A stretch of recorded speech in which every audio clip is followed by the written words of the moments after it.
Hello everyone, welcome to my classes. तो आज हम क्या पढ़ेंगे? आज हम पढ़ेंगे आधुनिक भारत के इतिहास में भारत के गवर्नर जनरल। ये हमारा कौन सा भाग है? ये हमारा भाग 7 है। तो इसमें हम क्या पढ़ेंगे? हम पढ़ेंगे आज जो भारत के गवर्नर जनरल, जो सबसे महत्वपूर्ण जिन्होंने भारत में क्या साम्राज्यवादी विस्तार का नीति अपनाते हुए इन्होंने अपने अंग्रेजी साम्राज्य का विस्तार किया और भी बहुत सारे महत्वपूर्ण कार्य इन्होंने अपने शासनकाल में किया। तो वो है आपका लॉर्ड डलहौजी। लॉर्ड डलहौजी का शासनकाल कब से कब तक था? यह आपका था 1848 से 1854 तक इन्होंने क्या है, भारत के गवर्नर के रूप में कार्य किया। तो देखते हैं, हम कुछ जानकारी प्राप्त करते हैं कि इनका नाम जो लॉर्ड डलहौजी क्यों पड़ा। मैंने आपको पिछली कक्षा में बताया था कि लॉर्ड क्यों होता है। अंग्रेज शुरू से ही अपने आप को महान बताते थे, इसलिए इनका नाम लॉर्ड पड़ा। अब ये जो लॉर्ड डलहौजी का नाम क्यों पड़ा? डलहौजी, इनको डलहौजी क्यों कहते हैं? देखिए, ये लॉर्ड डलहौजी का जन्म क्या है, जो इंग्लैंड के जो स्कॉटलैंड में एक शहर, स्कॉटलैंड एक कंट्री है, उस समय एक शहर हुआ करता था। तो उनके जो स्कॉटलैंड में जो उनका एक भव्य महल था जिसका नाम क्या था? डलहौजी मतलब बहुत बड़ा आकर्षक भव्य महल था। तो इन्होंने क्या किया, जो डलहौजी ने इस महल का नाम डलहौजी रखा। तो उन्होंने स्वयं जो इस महल के डलहौजी होने के कारण उन्होंने अपना नाम क्या, डलहौजी रखा। तो ये था डलहौजी के बारे में एक छोटी सी जानकारी आप लोग को देनी थी। समझ में आया आप लोग को कि ये अपने आप को लॉर्ड डलहौजी क्यों कहते थे? लॉर्ड डलहौजी का मतलब होता है बहुत बड़ा विशाल महल होता है ना। जैसे हम अभी अपना कोई घर बनाते हैं, कोई मैंसन होता है, कोई हवेली, कोई कोठी, तो कोई प्रसाद। तो उस समय क्या, उनके जो घर का क्या नाम था, जो महल का था? डलहौजी। तो ये था छोटी सी जानकारी डलहौजी के बारे में। तो आइए पढ़ते हैं हम लॉर्ड डलहौजी के बारे में। देखिए, लॉर्ड डलहौजी को क्या है, सबसे कम उम्र, बहुत ही कम उम्र का गवर्नर जनरल होने का क्या है, आपका गौरव प्राप्त है। किसको? आपको। ये जो डलहौजी ना सबसे कम उम्र में गवर्नर जनरल भारत का बना। और देखते हैं आगे, ये महान साम्राज्यवादी ही नहीं, क्या है, अब बोलते हैं क्या, ये महान साम्राज्यवादी ही नहीं वरन एक श्रेष्ठ प्रशासन भी था। कौन था? डलहौजी ना। देखिए, उसने घोषणा की कि भारत के सभी देशी राजाओं, देखिए अब भारत के जो सभी देशी राज्यों का खात्मा अब कुछ ही समय में की बात है। देखिए, डलहौजी इतना महान मतलब साम्राज्यवादी और अहम वाला इंसान था कि उन्होंने यह घोषणा की कि देखियो अब कुछ समय की बात है, हम भारत के जो पूरे राज्य का खात्मा कर देंगे। तो ये था, डलहौजी ने कहा था। ये मैं नहीं कह रहा हूं, ये डलहौजी का कुछ किताबों में लिखा हुआ ये कुछ पॉइंट है। तो नेक्स्ट पढ़ते हैं हड़प नीति। देखो, अब ये हड़प नीति क्या है? हड़प नीति एक व्यापक नीति, जिसको क्या कहते हैं? Doctrine of lapse. Doctrine of lapse क्या है, मैं आपको इसके बारे में बहुत ही एकदम शॉर्ट एंड स्वीट संक्षिप्त नॉलेज दूंगा। देखिए क्या है, इस सिद्धांत के अनुसार, अब कौन सिद्धांत? हड़प नीति, डॉक्ट्रिन ऑफ लैप्स के सिद्धांत के अनुसार कि अगर किसी, कौन से भैया, आपका अगर किसी सुरक्षा प्राप्त अधीन राज्य का शासक, अब ये बोलता है कि जैसे किसी भी राज्य को हमने सुरक्षा दिया है, यानी हमारे अधीन उस राज्य को अगर हम सुरक्षा दे रहे हैं, तो क्या वहां का जो शासक क्या है ना, वो उस राज्य का शासक बिना एक स्वाभाविक उत्तराधिकारी, ये ना उत्तराधिकारी, बिना एक स्वाभाविक उत्तराधिकारी के मर जाए। मतलब अगर वह राजा क्या बिना उत्तराधिकारी, यानी अपने जिसका निसंतान है ना, उसका कोई संतान, अगर वह बिना उत्तराधिकारी के क्या है, वह राजा मर जाए, बोलते हैं ना, वह राजा मर जाए, तो उसका राज्य उसके दत्तक उत्तराधिकारी को नहीं सौंपा जाएगा। देखिए, तो उसका राज्य क्या है,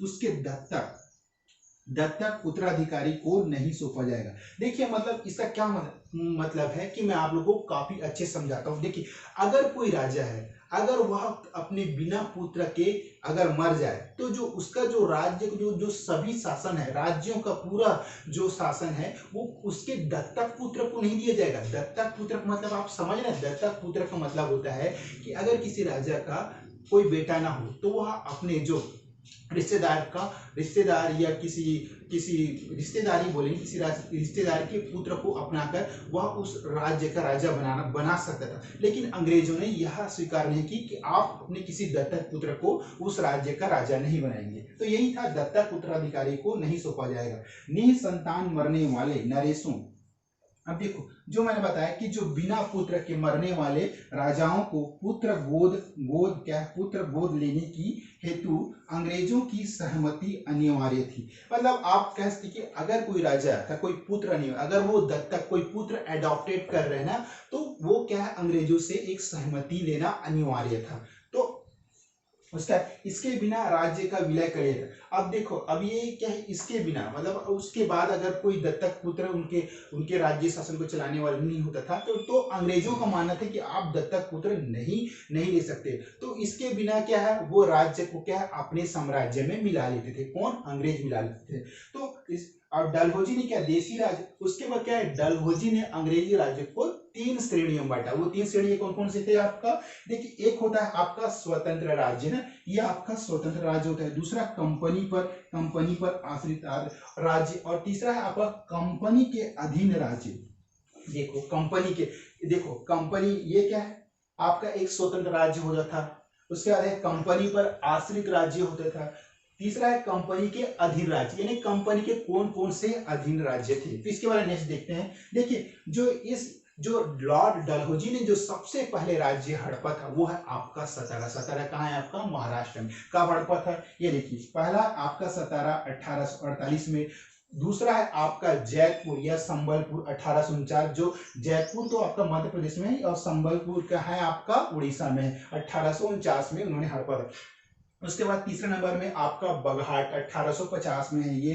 फिर उसके बाद चौथे नंबर पे आपका उदयपुर 1852 में उन्होंने हड़पा था, उदयपुर ना। उसके बाद है आपका 5वें नंबर है झांसी ना, वही है 1800 पर खूब लड़ी मर्दानी वाली, वहां तो झांसी वाली रानी थी।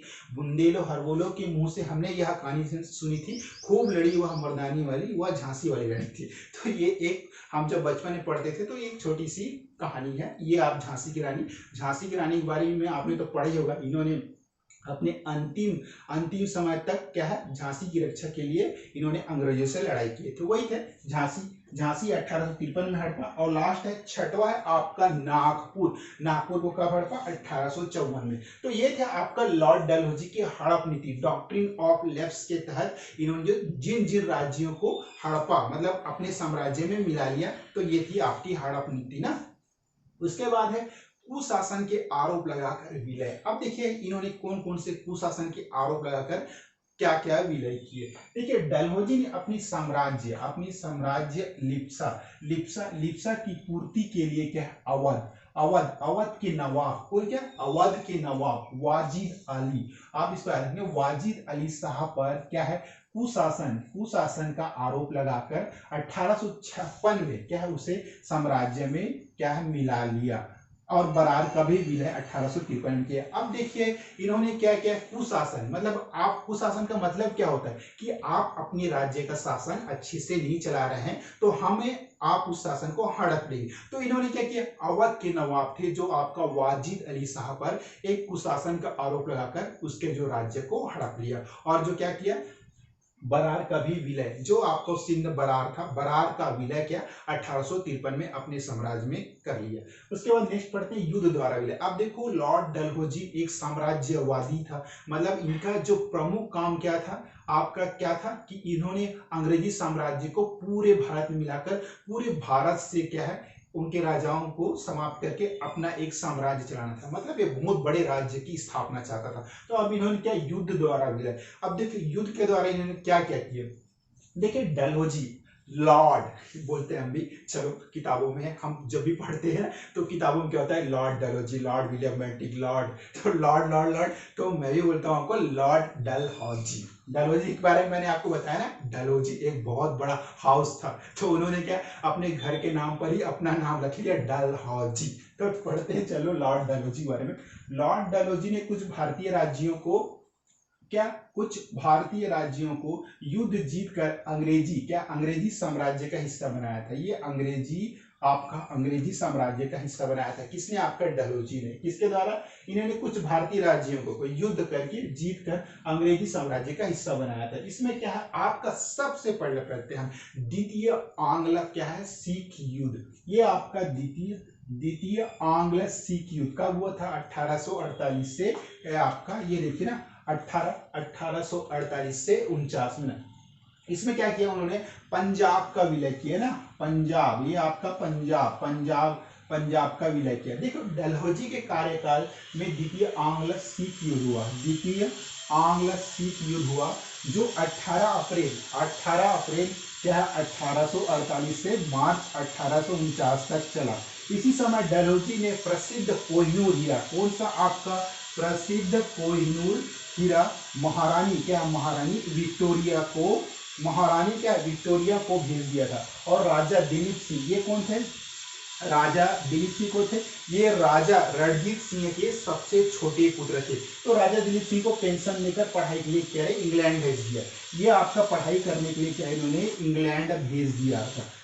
उसके बाद इस युद्ध में अंग्रेजों की जीत हुई, किसकी जीत हुई, अंग्रेजों की जीत हुई थी और सिखों की क्या हार हुई। उसका डलहौजी के कार्यकाल में ही क्या किया, ये डलहौजी कार्यकाल में द्वितीय आंग्ल बर्मा का भी युद्ध हुआ, जो 5 अप्रैल 1852 ईस्वी से 20 दिसंबर 1852 ईस्वी तक चला। तो जिसमें क्या बर्मा की हार हुई और अंग्रेजों की जीत हुई। तो ये थे हमारा, ये अभी तो मैंने इसका जो डलहौजी का पहला पार्ट है, इन्होंने बहुत सारे निर्माण कार्य किए। तो मैंने आपको नेक्स्ट पार्ट में एक वीडियो अपलोड करके बताऊंगा कि इन्होंने कौन से प्रशासनिक सुधार किया, भारत में सामाजिक सुधार किया, कौन कौन से विश्वविद्यालय की स्थापना की, और जो इन्होंने किन किन राजाओं से पारस्परिक संबंध बनाकर उनके राज्य को हड़पा, और भी डलहौजी के शासनकाल में कौन कौन से आपका 1853 का चार्टर अधिनियम भी आया। तो इसके बारे में मैं नेक्स्ट क्लास में वीडियो में अपलोड करूंगा। तो आज की क्लास में थी। अगर आपको मेरी क्लास की वीडियो पसंद है please like share and subscribe ना भूलें। तो और आपका दिन बहुत ही शुभ, इसके साथ ही आप ओके। तो आज के क्लास में इतने, okay, thank you so much.